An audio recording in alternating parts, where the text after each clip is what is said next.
Before we plan the new month, we have to face the old one. So in today's video, I'm going to be sharing what happened last month, what exactly I spent, and if I went over my budget, and what I'm planning on doing this upcoming month. Let's get right into it. So first thing first, I take out my budget workbook because this is where all of the magic happens. I write down everything in my budget workbook first before I transfer the information over to my spreadsheet, because in my spreadsheet, it breaks down the calculations for me and it shows me exactly where my spending is going when it comes to percentage wise. So I know how much money is going towards the bill in percentages. I know how much money is going towards expenses in percentages and the amounts. And I know how much is going towards savings. My goal is to get that to a 50-30-20. With 50%, I am using my income for my bills.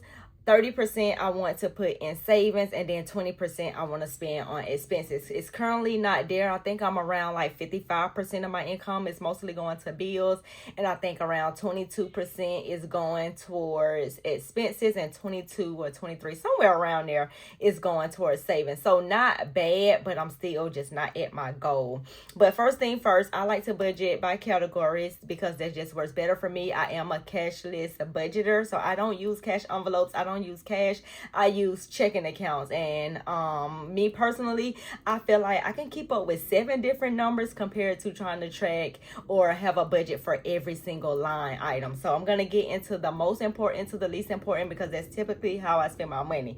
So in the month of February, because that was the previous month, it's now currently March 1st, but in the month of February, my income for the month was $6,799.82.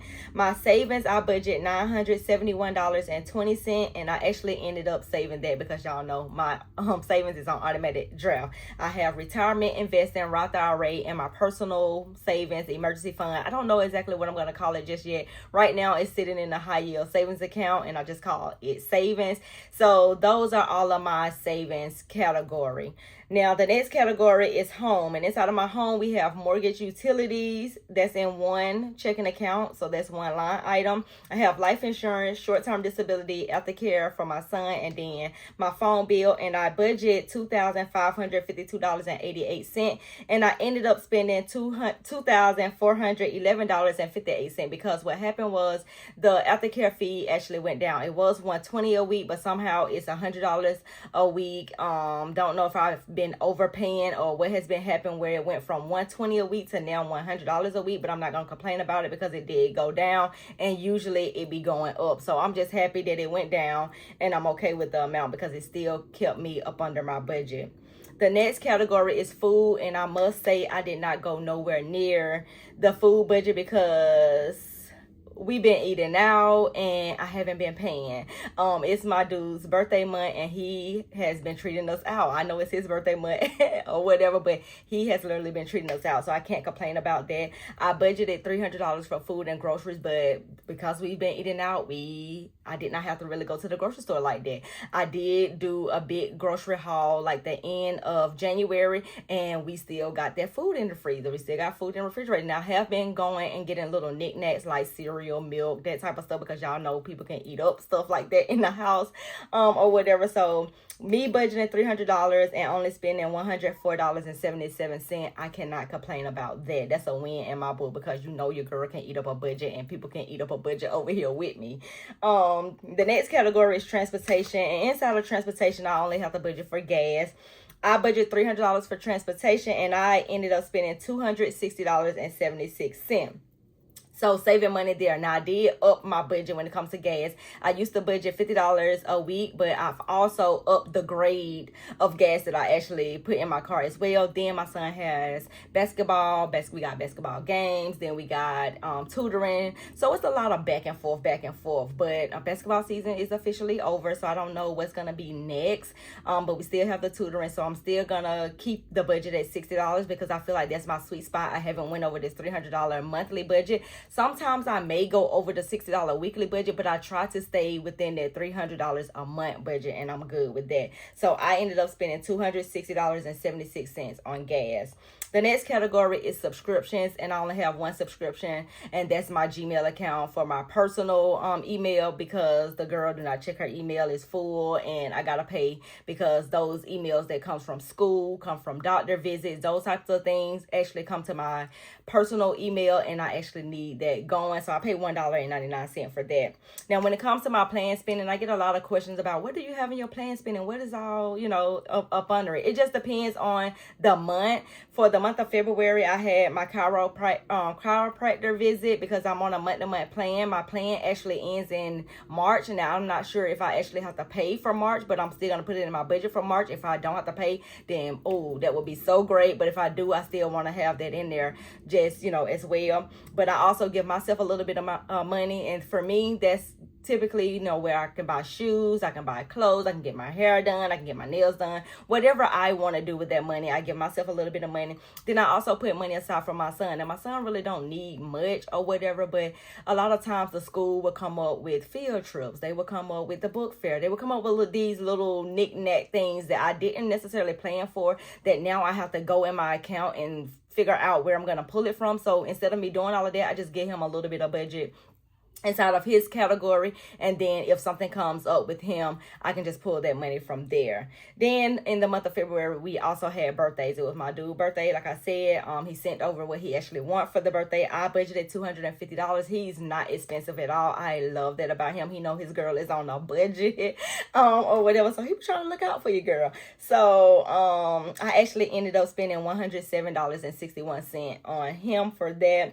So my planned spending, I budgeted $1,009.83, but I ended up spending $727.58. Now, when it comes to unplanned spending, that basically is like, okay, if I get a flat tire or if something comes up that I did not actually write on this sheet, that goes in my miscellaneous spending / unplanned spending. And I did not have any unplanned spending this month because I've taking the time to literally sit down, write down every single thing that I'm going to be doing for the month.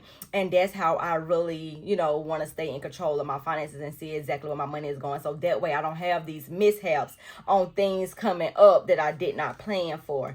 Now I'm going to get into March because we've already done the month of February. I forgot to tell you how much I spent. So in February, I ended up spending $4,477.96, which is a bit high. I always try to keep my bills and expenses around $3,500 and then keep the savings a little bit high. So I did go over that bills and expenses, I think around probably like $6, $8, somewhere around there. But I'm still not going to beat myself up about that. I save money. I was able to take care of the important stuff. So that's a win in my book. I'm not strict with my budget at all, as you can see. And when we get into March, you will see again that I am not strict with my budget. So in the month of March, we are going to be budgeting $6,514.38 as the income because of what we have remaining. And I know people are thinking like, $2,000 remaining from your budget. But you forget that at the beginning of the month, it's time to pay the mortgage all over again. So a lot of the times that last paycheck actually has to roll over to the next month. And that's exactly what, ended up happening.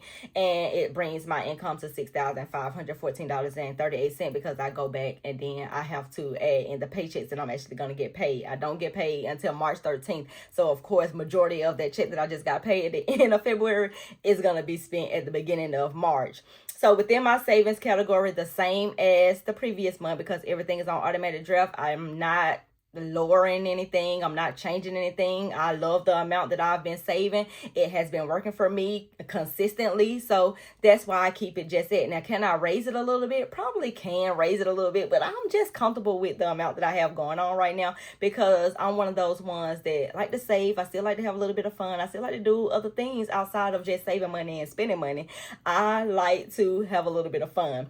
So my savings is going to stay at $971.28, the budget for. My home category is going to go up a little bit because now short-term disability come out every other week, and it's three times is going to be coming out this month, so that's going to take my budget up a little bit. And then of course with the aftercare fee, that's going to go down a little bit because now I'm not paying $120 a week, I'm paying $100 a week. So my home category, I'm budgeting $2,555.32. For my food and my gas, we're going to continue at the $300 mark. So food category, $300. And food consists of anything that I can eat. So if it's a smoothie bowl, if it's drinking coffee, if it's going to McDonald's, if it's going to Chick-fil-A, if it's buying grocery, it includes anything that you can eat. I put that up under my food category. I don't break it down to like, okay, well, iced coffee get a budget, McDonald's get a budget, Walmart get a budget. I don't do it like that. Anything that I can eat, food, groceries, I got it. And restaurants, all going up under there. And if I'm being completely honest, we still got food in the freezer, so we may not go to the grocery store like that. Some of this money may be eaten out because we do have a lot in the freezer right now. Now I may have to get like rice, bread, stuff like that, juice, milk, that type of stuff. But for us, like the main stuff, like my freezer is packed to the to the max, or whatever. Now gas and food, I already said that, $300 a piece for that. The next category is subscription. We got the same subscription. I haven't added anything, so $199 for that we're budgeting for. Now when we come down to plan spending, this is pretty much the only thing that's pretty much going to change in my budget every single month, and my home category, depending on what actually comes out. Because different days, sometimes you may have to pay stuff 3 times, just like some months you get paid 3 times. Sometimes I might have to pay different subscriptions 3 times. Not subscriptions, but like the short-term disability. I guess you can call it subscription because it comes out of my pay period. Comes out of my check every other week, just like life insurance comes out once a month. But things like that comes out every other week. Sometimes it may be 2 times, sometimes it may be 3 times. So those are the category that typically changes: the home category and definitely my planned spending. So within my planned spending, I did put my chiropractor visit back in there because I'm not exactly sure if I'm going to actually be charged for the month of March, but I know that my last month is in March, and I'm not sure what the future holds when it comes to that. My back is not in any pain, thank God for that. That's why I kind of like want to continue it, but I definitely don't want to pay the $459. So hopefully if I can get a plan where it's like $99 or $100 or something like that, I will keep it. But if it's anything over $100, I may have to cancel it and just continue on my stretching at home and stuff like that.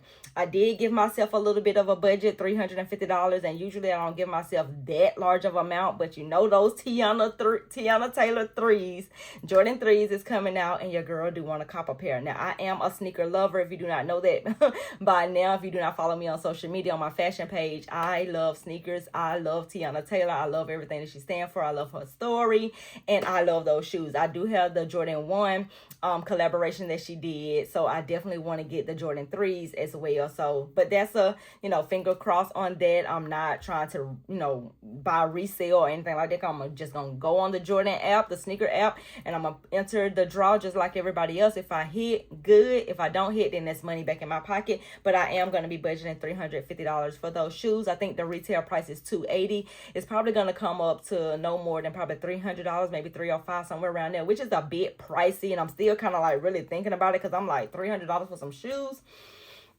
I don't know about that. Like my max is $300, and I really don't want to spend $300 on those shoes because I am a kid size, and I know that these are probably going to come out in women's, which makes me have to buy or pay more money instead of it coming out in a kid size, and I can just get a kid size and pay cheaper. But I'll keep y'all posted on that and let y'all know if I actually got it or if I didn't get it when I do the paycheck budget. I'm also putting $50 aside for my son just in case anything come up with his school or anything comes up where he wants something or anything like that. So within the planned spending, I'm budgeting $859.83. And that's pretty much it. That's my budget. That's all of my categories. That's all of the numbers that I have to actually keep up with when it comes to budgeting. And I love that for me. I love doing this cashless budget, and all I have to do is just separate my money into different checking accounts and things like that, and just really check in with my finances on a week-to-week basis to make sure I'm not going over that budget. But that's all for this video. Y'all let me know in the comments any other budgeting types of videos that you want to see. If you actually want to see me write these out, or do you actually like me to just say it to you? I'm here for you. This is not about me. This video is for me to actually help you out with your budget as well. So that's all for this video. I will see you in the next one. Bye.